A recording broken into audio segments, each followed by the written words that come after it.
Hello friend, इस नए video में आपका स्वागत है। हम आज क्लास 9th भारती भवन बायोलॉजी चैप्टर का बायोलॉजी फर्स्ट चैप्टर लघुत्तरा प्रश्न बनाएंगे। फर्स्ट क्वेश्चन है, निम्नलिखित में किन्हीं दो के प्रमुख कार्य को बताइए। तो माइटोकॉन्ड्रिया हम लिखें। माइटोकॉन्ड्रिया के कार्य जो हैं इस प्रकार है। ठीक, नंबर 1 है, यह ऊर्जा एटीपी के रूप में जमा रहता है और कोशिका नए यौगिक के निर्माण के समय एटीपी में संचित ऊर्जा का इस्तेमाल करने में मदद करती है। अब नेक्स्ट है हमारा दूसरा है, क्रिस्टी के अंदर झिल्ली की सतह क्षेत्र बढ़ाता है। अब दूसरा है गोल्जी उपकरण। तो गोल्जी उपकरण के कार्य इस प्रकार है। गोल्जी उपकरण जो है लाइसोसोम एवं पेरोक्सिसोम के निर्माण में मदद करता है। और इसका दूसरा कार्य है, पादप कोशिका विभाजन के समय कोशिका प्लेट बनाने में मदद करता है। कौन? गोल्जी उपकरण।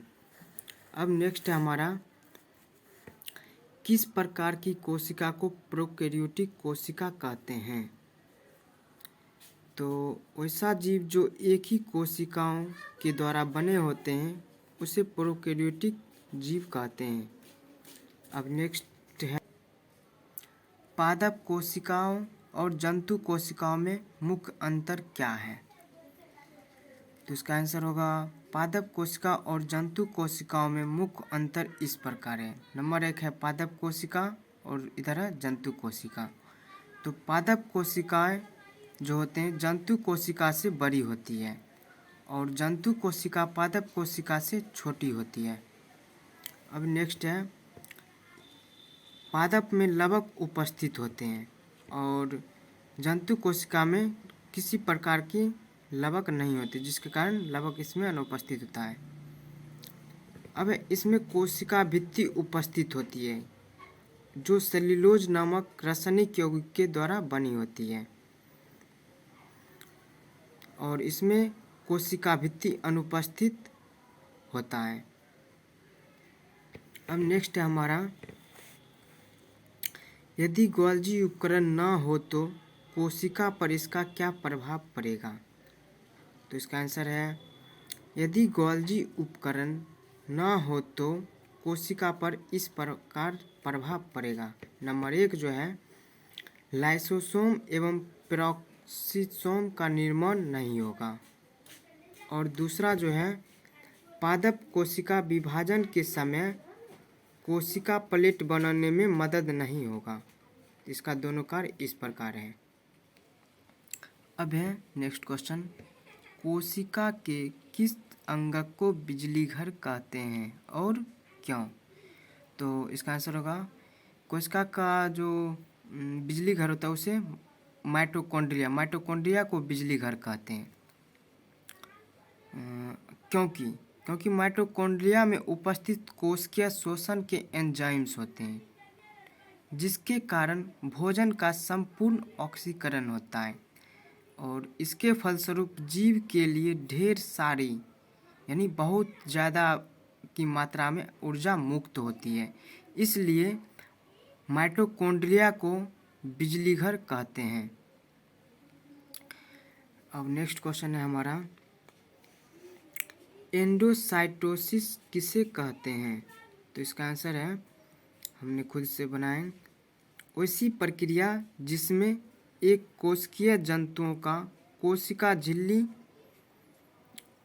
कोशिका झिल्ली के जो कोशिका होती है उसे इस योग्य बनाया जाता है कि वह बाहरी वातावरण से भोजन तथा अन्य खाद्य पदार्थों को ग्रहण कर सके और कोशिका झिल्ली द्वारा संपन्न होने वाली इस क्रिया को एंडोसाइटोसिस कहते हैं। कहने का मतलब हुआ, इसमें एक कोशिकीय जीव के जो कोशिका झिल्ली होती है उसे इस योग्य बनाया जाता है कि वह बाहरी वातावरण से भोजन को तथा अन्य खाद्य पदार्थों को क्या कर सके, ग्रहण कर सके और कोशिका झिल्ली के द्वारा क्या होता है, इसका क्रिया संपन्न होता है। इसलिए इस क्रिया को एंडोसाइटोसिस कहते हैं।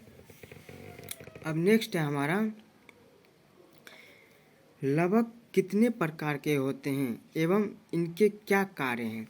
लवक जो होते हैं 3 प्रकार के होते हैं, अवर्णी लवक या उसको हम ल्यूकोप्लास्ट कह सकते हैं। दूसरा है वर्णी लवक या क्रोमोप्लास्ट, और नेक्स्ट है हरित लवक या क्लोरोप्लास्ट। नंबर 1 है अवर्णी लवक या ल्यूकोप्लास्ट। तो यह जो है अवर्णी लवक फूलों एवं फलों के रंग को निर्धारित करता है। कौन? अवर्णी लवक या ल्यूकोप्लास्ट। अब है वर्णी लवक या क्रोमोप्लास्ट। यह क्या करता है? खाद्य पदार्थों को संग्रह करने में मदद करता है। और लास्ट है हमारा हरित लवक या क्लोरोप्लास्ट। तो पत्तियों को हरा रखने में मदद करता है। कौन? हरित लवक। अब नेक्स्ट है हमारा केंद्रक झिल्ली में पाए जाने वाले छिद्रों के क्या कार्य हैं। तो उसका कार्य इस प्रकार है। केंद्रक झिल्ली में पाए जाने वाले छिद्र का कार्य जो होता है केंद्रक द्रव एवं कोशिका द्रव के बीच पदार्थों को ले जाने और लाने का कार्य करती है। कौन? तो केंद्रक झिल्ली में पाए जाने वाले छिद्र। अब नेक्स्ट है हमारा जीन को आनुवांशिक इकाई क्यों कहा जाता है।